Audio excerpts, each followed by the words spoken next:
Selamat datang ke episod podcast ini yang dibawakan khas oleh AGS Agricultural Global Solutions, rakan kongsi anda untuk amalan perladangan yang lebih baik di Malaysia. Hari ini kita nak bincang satu topik yang mungkin ramai antara kita terlepas pandang. Kita semua tahu tikus ni perosak utama kat ladang sawit. Dia rosakkan buah, kurangkan hasil. Tapi ada satu lagi ancaman yang kita mungkin tak nampak dengan mata kasar. Kita akan lihat satu kajian yang dijalankan di sebuah ladang sawit di Sungai Arah, Johor. Kajian ni dedahkan apa sebenarnya yang ada di dalam tikus-tikus liar ni dan kenapa ia sangat penting untuk kesihatan anda dan keluarga. Tepat sekali. Ancaman yang tersembunyi. Sebab kita selalu fokus pada kerosakan yang nampak, yang boleh kita kira. Tapi kajian ni, ia buka mata kita tentang ancaman yang kita tak nampak. Okey, jom kita mula dengan apa yang kita semua dah biasa nampak lah. Kerosakan fizikal. Tandan buah segar yang berlubang, pucuk anak pokok yang rosak. Ada sumber sebut, kerugian sebab tikus ni boleh sampai 100 juta ringgit setahun di Malaysia. Itu angka yang sangat besar. Betul. Angka yang besar. Tapi, macam yang disebut tadi, kerugian hasil tu cuma separuh cerita. Kajian ni, dia tengok lebih dekat lagi. Penyelidik tangkap 74 ekor tikus.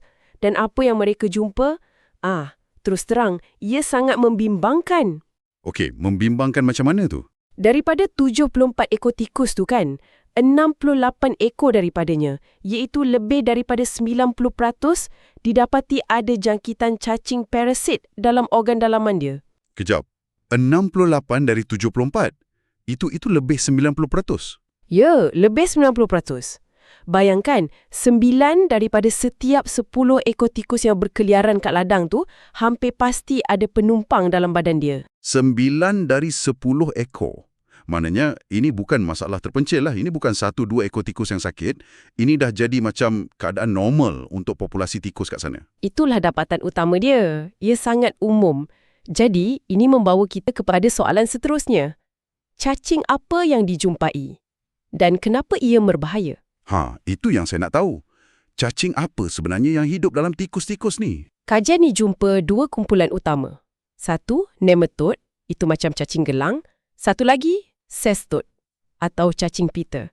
Secara keseluruhan, ada 10 spesies berbeza yang dijumpai. Tapi tak perlulah kita hafal semua nama saintifik tu. Okey. Apa yang paling penting untuk anda sebagai pekebun tahu ialah beberapa jenis cacing ni, dia boleh berjangkit kepada manusia. Penyakit ni kita panggil zoonosis. Zoonosis, penyakit yang boleh melompat dari haiwan ke manusia. Okey, jadi cacing mana yang berisiko ni? Ada 3 jenis utama yang kajian ni sebut berpotensi menjangkiti manusia. Yang pertama, Hymenolepiasis. Ini sejenis jangkitan cacing pita, nama dia Hymenolepis. Manusia boleh kena kalau contohnya termakan serangga macam lipas atau kumbang yang dah tercemar. Atau cara yang lebih mudah, melalui makanan dan air yang kotor yang dah kena najis tikus. Ini yang kita kena hati-hati. Kadang-kadang kat ladang kita penat terus capai bekal makanan. Tangan pun mungkin tak sempat basuh bersih-bersih. Risiko tu ada di situ kan? Betul, risiko tu ada. Dan jangkitan ni, walaupun jarang membawa maut, ia boleh sebabkan masalah penghadaman, sakit perut, cirit-birit, hilang selera makan. Benda-benda yang akan ganggu kerja harian kita. Okey, itu yang pertama. Melalui makanan atau air tercemar. Apa pula jangkitan kedua? Yang kedua ni, dia lebih rumit sikit. Nama dia Taeniasis. Satu lagi jangkitan cacing pita spesies Tania. Kista cacing ni, dia ada dalam hati tikus. Jadi bayangkan senario ni ya. Haiwan peliharaan kita, kucing ke, anjing ke, dia tangkap dan makan tikus yang ada jangkitan ni. Okey. Kucing atau anjing kita tu, dia mungkin nampak sihat. Tapi dia dah jadi pembawa baru.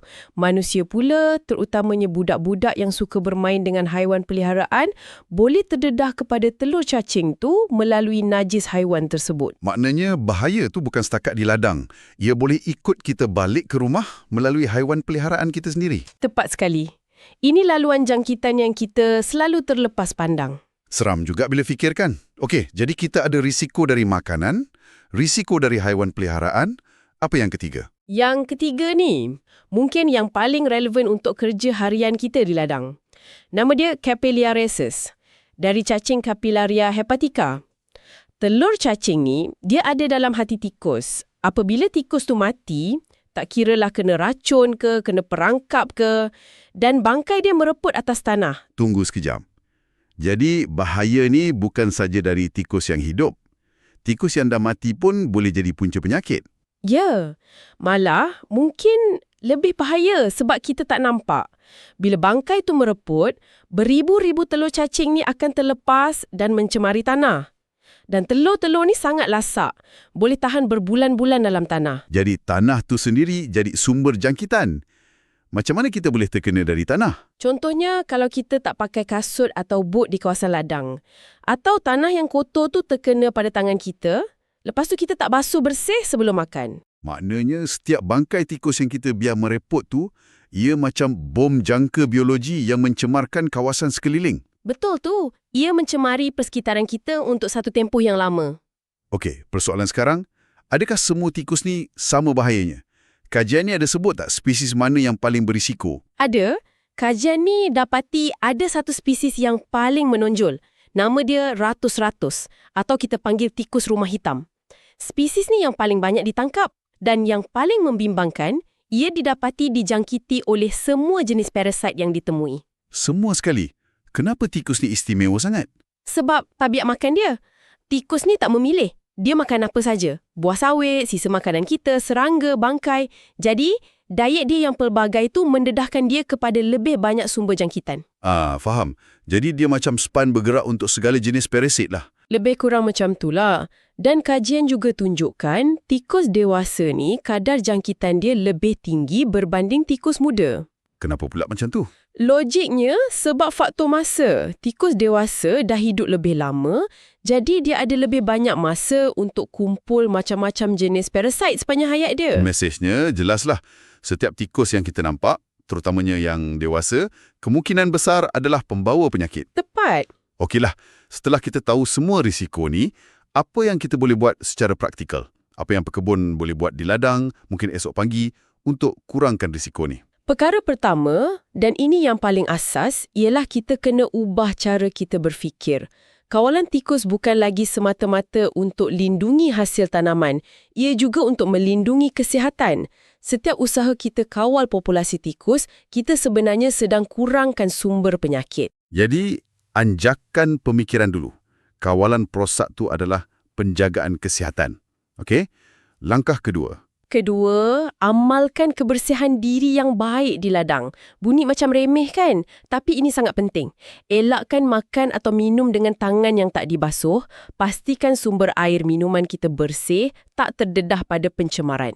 Dan, tadi ada sebut pasal risiko dari tanah. Jadi pemakaian kasut boot tu sangat penting lah ya? Sangat penting. Itu langkah ketiga. Gunakan kasut atau boot yang sesuai. Jangan berkaki ayam. Kajian ni spesifik sebut risiko jangkitan Capillaria melalui sentuhan dengan tanah yang tercemar. Boot tu bukan sahaja lindungi dari duri, tapi ia jadi penghadang antara kulit kita dengan telur parasit dalam tanah. Okey. Anjakan minda, kebersihan diri, pakai boot. Sekarang, macam mana dengan bangkai tikus tu sendiri? Kalau kita guna racun atau perangkap, apa nak buat dengan bangkai tu? Ini poin yang sangat penting. Ini langkah keempat. Pengurusan bangkai tikus. Jangan biarkan bangkai itu mereput merata-rata. Kalau dibiarkan, ia akan sebarkan telur parasit ke dalam tanah. Jadi, cara yang betul ialah uruskan bangkai itu. Tanam, contohnya, untuk elakkan pencemaran. Tapi secara praktikalnya, kalau ladang tu besar, kadang-kadang kita tak jumpa semua bangkai tu kan? Betul, itu satu cabaran. Memang mungkin mustahil nak jumpa 100%, tapi tujuannya ialah untuk kurangkan risiko. Kalau kita guna stesen umpan, periksa kawasan keliling stesen tu. Selalunya tikus tak mati jauh dari situ. Setiap bangkai yang kita uruskan tu dah satu kemenangan kecil. Jadi ia tentang usaha mengurangkan risiko, bukan menghapuskan sepenuhnya. Ya, betul. Okey, jadi kesimpulannya jelas. Kajian dari Johor ni bagi kita satu peringatan yang sangat penting. Ancaman tikus bukan cuma pada buah sawit yang hilang, tapi pada cacing parasit yang tak nampak, yang boleh jejaskan kesihatan kita. Mesej utamanya ialah pengurusan perosat dan kesihatan manusia ni saling berkait rapat. terutamanya di ladang. Dengan kawal populasi tikus dan amalkan kebersihan, anda bukan saja lindungi pendapatan, anda sedang lindungi aset paling berharga, kesihatan anda dan keluarga. Sebagai pemikiran akhir untuk anda semua, renungkan. Kita selalu fokus pada kawalan tikus untuk selamatkan hasil tuaian kita. Itu memang penting. Tapi pernah tak kita fikir tentang warisan tersembunyi yang tikus-tikus ni tinggalkan? Di dalam tanah, air dan rantaian makanan di sekeliling kita. Warisan yang kekal lama selepas tikus tu dah tiada. Ingatlah untuk melawat pembantu perladangan AI kami di cropdrive.ai untuk mengetahui lebih lanjut tentang cara meningkatkan hasil dan pendapatan kelapa sawit anda. Terima kasih kerana mendengar.